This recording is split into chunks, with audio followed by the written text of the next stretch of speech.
you mentioned time travel. So, according to Einstein, and in general, what types of travel do you think our physical universe allows? Well, it certainly allows time travel to the future. And I'm not talking about the silly thing that you and I are now going into the future second by second by second. I'm talking about really the version that you see in Hollywood, at least in terms of its net effect, whereby an individual can follow an Einsteinian strategy and propel themselves into the future in some sense more quickly. Mm-hmm. So if I wanted to see what's happening on planet Earth 1 million years from now, Einstein tells me how to get 1 million years from now. Build a ship. I got to turn to guys, who know how to build stuff. Mm-hmm. I can't do it like you.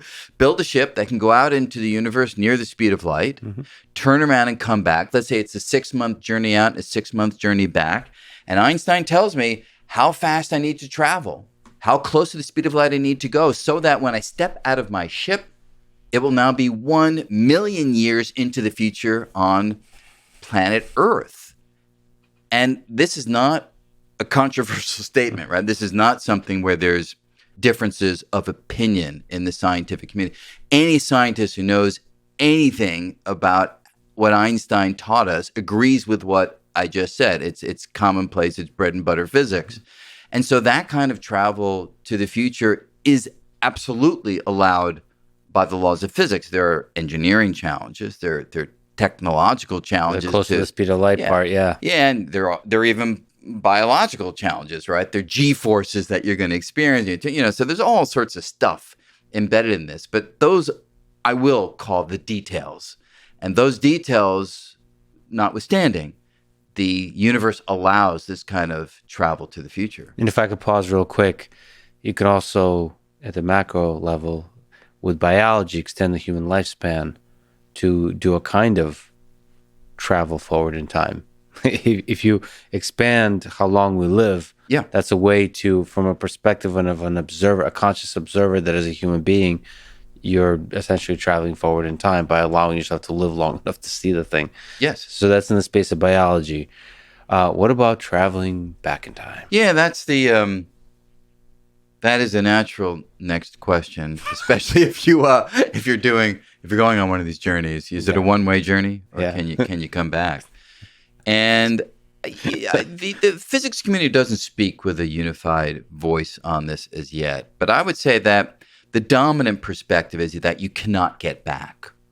Now, having said that, there are proposals that serious people have written papers on regarding hypothetical ways in which you could travel to the past. And we've seen some of these. Again, Hollywood loves to take the most sexy ideas of physics and build narratives around them.